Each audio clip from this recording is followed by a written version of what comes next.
যালিকাল কিতাব,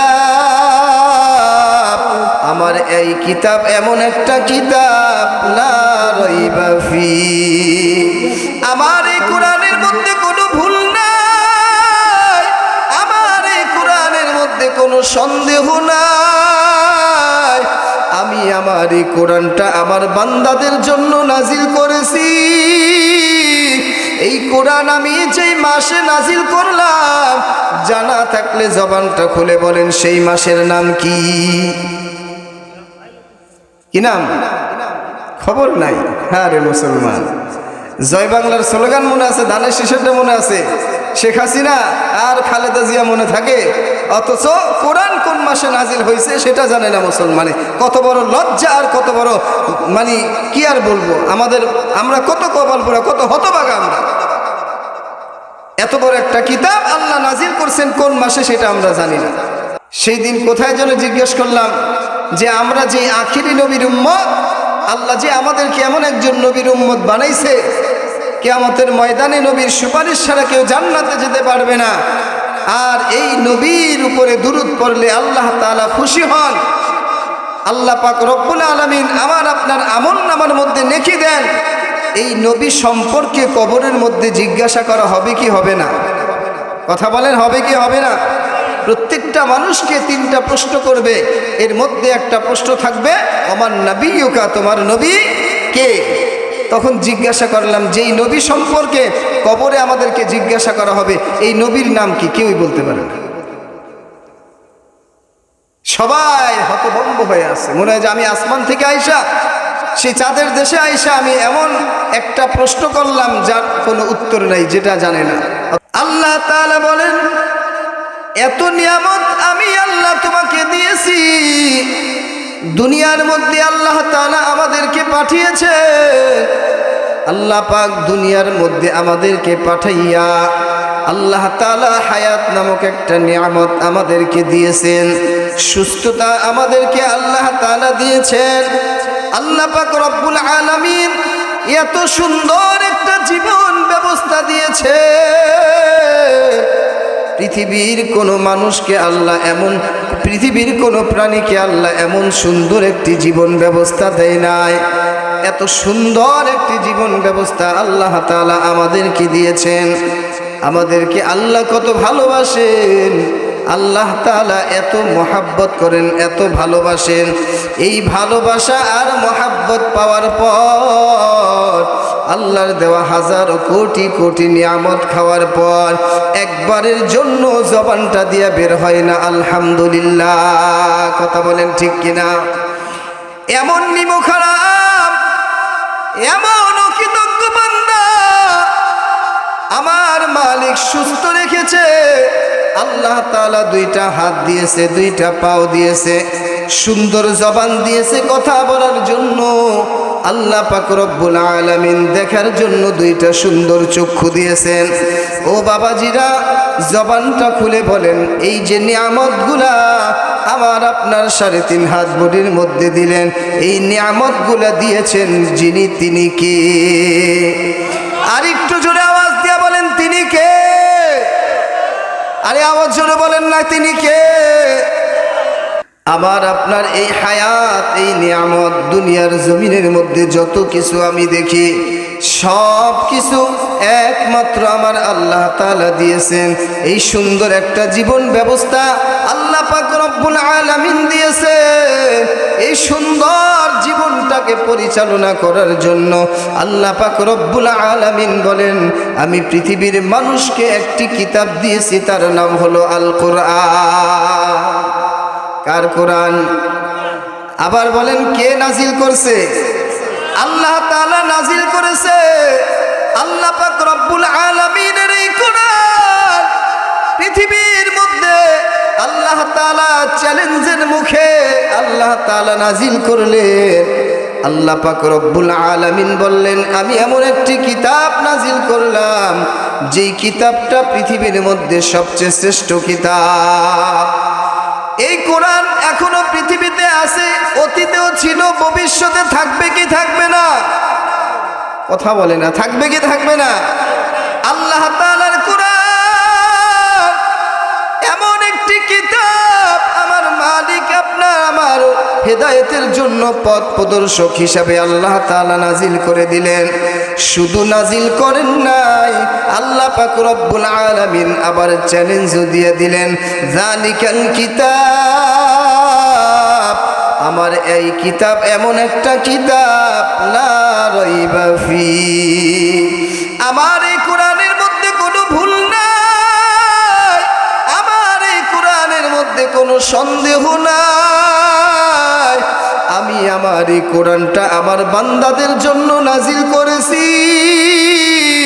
এই কোরআন আমি যেই মাসে নাজিল করলাম, জানা থাকলে জবানটা খুলে বলেন সেই মাসের নাম কি? কি নাম? খবর নাই। হ্যাঁ রে মুসলমান, জয় বাংলার স্লোগান মনে আছে, ধানের শীষেরটা মনে আছে, শেখ হাসিনা আর খালেদা জিয়া মনে থাকে, অথচ কোরআন কোন মাসে নাজিল হয়েছে সেটা জানে না মুসলমানে। কত বড় লজ্জা আর কত বড় মানে কি আর বলবো, আমরা কত কপাল পোড়া, কত হতভাগা আমরা। এই মাসের পরের মাসের নাম কি? না বলবেন মার্চ মাস, কি ফেব্রুয়ারি, তারপরে কি মার্চ মাস। আমরা ইংরেজিতে খুব পারদর্শী, অথচ আমরা মুসলমান হয়ে কোরআনের কোনো খবর আমাদের কাছে নাই, আরবি মাসের হিসাব নাই, কোন মাস চলতেছে তারপরে কোন মাস আমাদের কোনো খবর নেই। অথচ আমরা মুসলমান নিজেদেরকে দাবি করি, লজ্জা হওয়া উচিত আমাদের। আমরা নিজেদেরকে মুসলমান দাবি করি, কেমন মুসলমান আমরা সেই দিন কোথায় যেন জিজ্ঞেস করলাম যে আমরা যে আখিরি নবীর উম্মত, আল্লাহ যে আমাদেরকে এমন একজন নবীর উম্মত বানাইছে, কিয়ামতের ময়দানে নবীর সুপারিশ ছাড়া কেউ জান্নাতে যেতে পারবে না। আর এই নবীর উপরে দুরূদ পড়লে আল্লাহ তাআলা খুশি হন। আল্লাহ পাক রব্বুল আলামিন আমার আপনার আমলনামার মধ্যে নেকি দেন।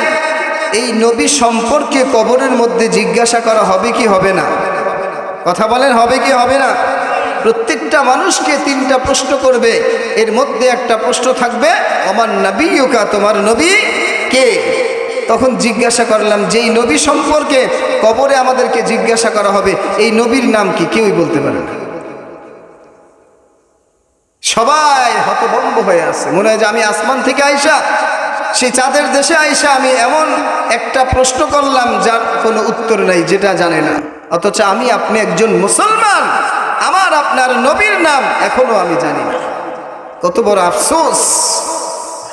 আল্লাহ আমাদেরকে বুঝবার, আমল করার তৌফিক দান করুক, বলেন আমিন।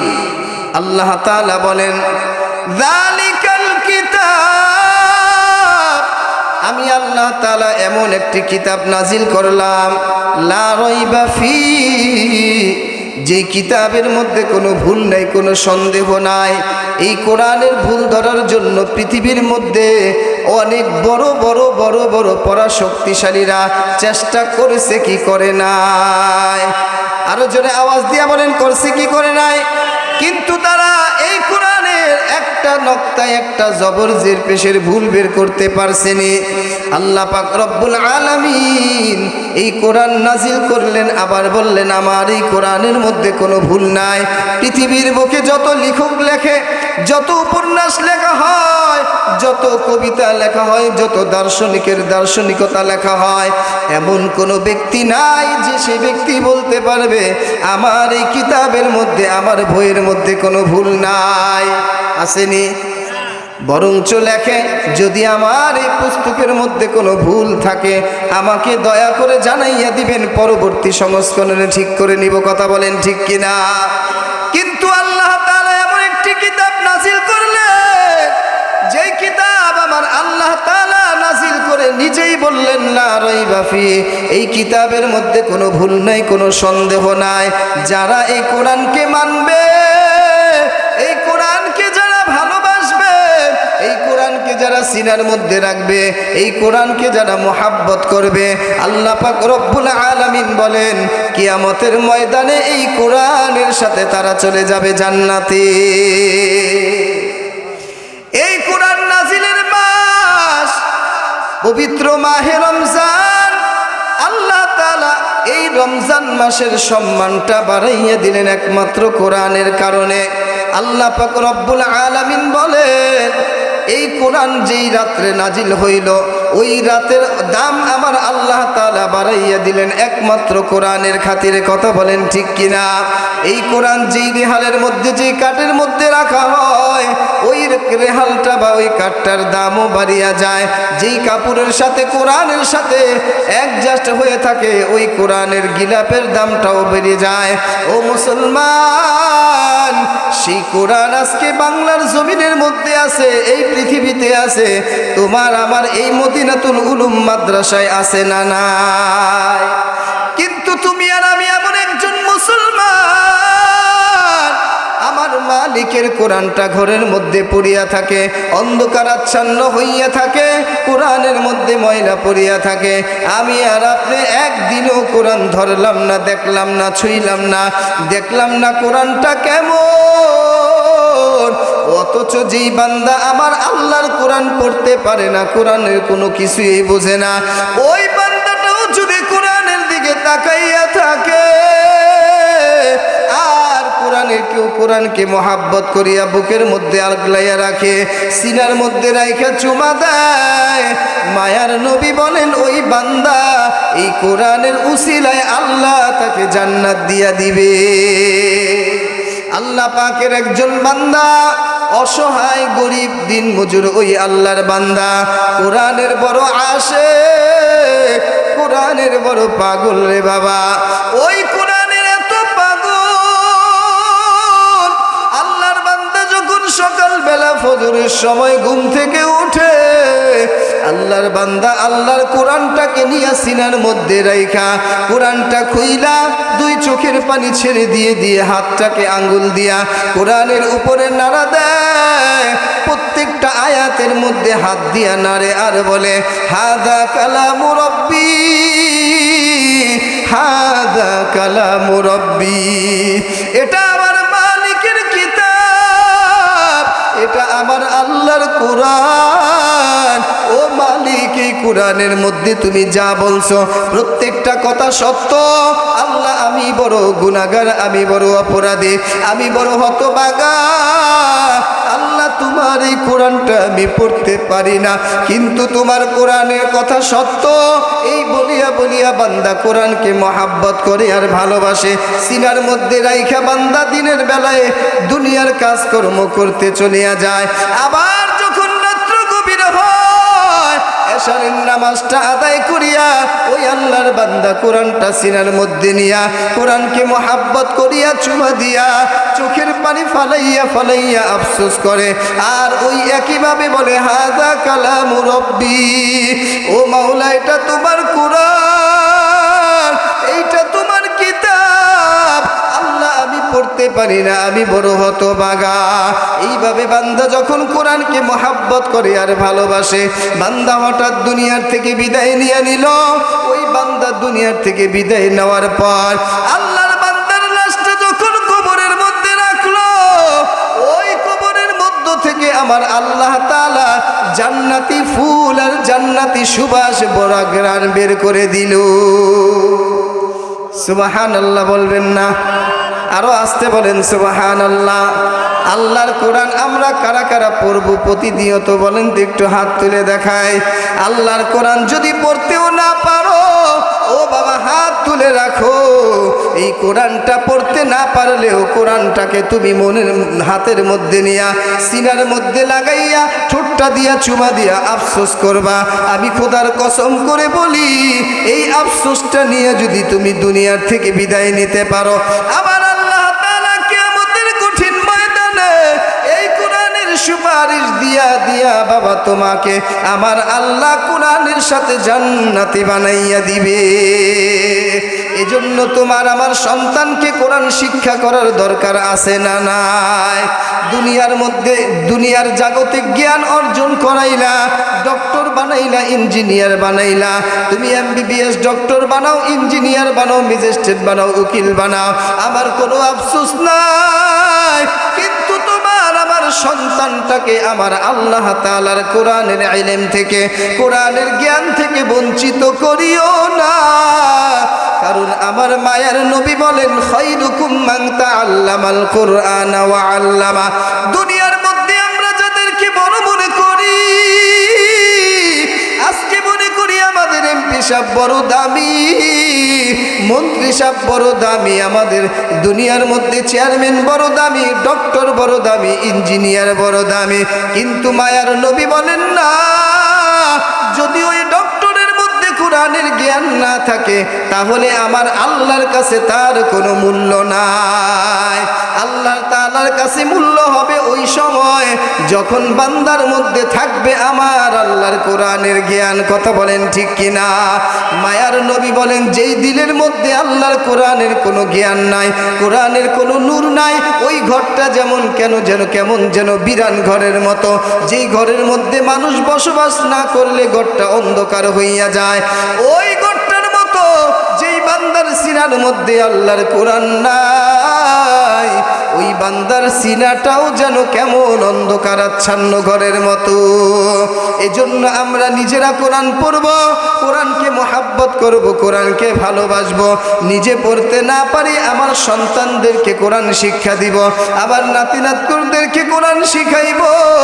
এই মদিনাতুল উলুম মাদ্রাসার মধ্যে ভর্তি করাইয়া আপনার সন্তানটাকে যখন আপনি কোরআন পড়াইবেন, এই কোরআনের কত পাওয়ার।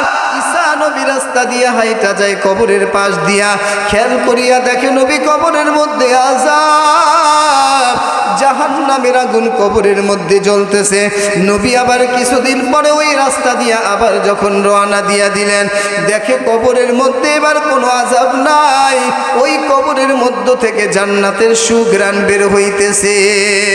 নবী ডাক দিয়া বললেন, ও মালিক, কিছুদিন পূর্বে দেখলাম এই বান্দার কবরের মধ্যে আযাব শুরু হইয়া গেল, আবার এখন দেখতেছি বান্দার কবরটা জান্নাতের ফুলের বাগান হইয়া গেল। ও মালিক, বুঝলাম না কি কারণ। আল্লাহ তাআলা বলেন, ও পয়গম্বর, এই বান্দা দুনিয়ার জমিনে তার একটা ছোট্ট বাচ্চা রেখে গিয়েছিল। ওই বাচ্চাটা যখন ছোট ছিল, এই বাচ্চাটাকে আস্তে আস্তে বড় হওয়ার পর তার মা তাকে মাদ্রাসায় ভর্তি করাইয়া দিছে। ওই মাদ্রাসায় যাওয়ার পর ওই সন্তানটা যখন উস্তাদ সবক দিল, সবক দেওয়ার শুরুতেই তাকে পড়াইল বিসমিল্লাহির রহমানির রহিম। কার নাম? বুঝলাম না, আমি আজকে কি কবরস্থানে বয়ান করতে আইছি? হ্যাঁ, এই কি বলে, এই জায়গার মানুষ তো এরকম না। এই লতাবাগের মানুষ কি লতার মতো পেঁচে চুপচাপ হয়ে রয়েছে? কথাবার্তা নাই, কোনো সুবহানাল্লাহ নাই, আলহামদুলিল্লাহ নাই, কোনো কিছুই নাই। ঘটনা কি? রাগ করছেন আপনারা যে আজকে হুজুরে যতই ওয়াজ করুক কোনো কথা বলুন না? কি এরকম কোনো সিদ্ধান্ত নিয়েছেন চাচির কাছে, বাবির কাছে, মামির কাছে? হ্যাঁ, এমন কোনো কিছু বলে দিছেনি? বলার তো কথা না, কারণ সকালে তো আমি বয়ান করছি মহিলাদের, তারা তো ওয়াজ শুনছে। আজকে তো আপনাদেরকে বেশি করে পাঠানোর কথা, তাহলে এমন চুপচাপ রইলেন কি? ঘটনা কি? কথাবার্তা বলবেন তো? একটু স্লোগান দেওয়া যাবে? নারায়ে তাকবীর, নারায়ে তাকবীর। আজকের মাহফিল সফল হোক, সফল হোক। আল কোরআনের আলো সংসদে জালো। নারায়ে তাকবীর।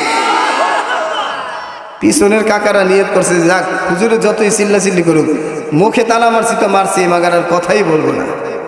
কি এমনটা নাকি?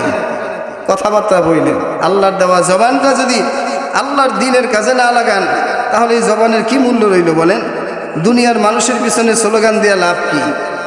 এদের এই স্লোগান যতক্ষণ ক্ষমতা আছে ততক্ষণ ক্ষমতা শেষ, স্লোগানও শেষ। এজন্য আমরা এমন একজনের স্লোগান দিব যিনি চিরঞ্জীব, চিরস্থায়ী, যার কোনো শেষ নাই, যিনি সমস্ত ক্ষমতার মালিক। তিনি কে? যিনি সকল চেয়ারের মালিক। তিনি কে? তার চেয়ারের কোনো মেয়াদ আছে? কথা বলেন। দুনিয়ার বাদশার চেয়ারের মেয়াদ আছে 10 বছর, 15 বছর, 16 বছর, 20 বছর, 450 বছর। কি 450 বছর ছিল না? তারপরেও তো শেষ হয়েছে, হয়েছে কি হয় নাই? কিন্তু আল্লাহর ক্ষমতার কোনো শেষ আছে? আল্লাহর চেয়ারের কোনো মেয়াদ আছে? এজন্য আমরা সব সময় কার পক্ষে থাকবো? আল্লাহর পক্ষে স্লোগান দিব, আল্লাহ তাআলার কোরআনের কথা শুনবো। কথা বলেন ঠিক কিনা? আল্লাহ পাক রব্বুল আলামিনের মহাগ্রন্থ কোরআন, আল্লাহ পাক রব্বুল আলামিনের এই কোরআন ওই ঈসা নবী যখন আল্লাহ তাআলার কাছে বললেন, ও মালিক, তোমার বান্দার এই কবরের মধ্যে কেন জান্নাতের বাগান? আল্লাহ তাআলা বলেন, ও পয়গম্বর, এই বান্দাটার ছোট্ট একটা সন্তান দুনিয়াতে রেখে এসেছিল।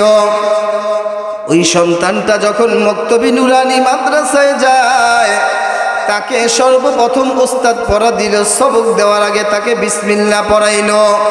ওই বান্দার ওই পবিত্র জবান দিয়া আমার নিষ্পাপ ওই শিশু বাচ্চা, ওই আমার বান্দাটা তার এই জবান দিয়া আমি আল্লাহকে রহমান আর রহিম নামের ঘোষণা দিয়া দিল।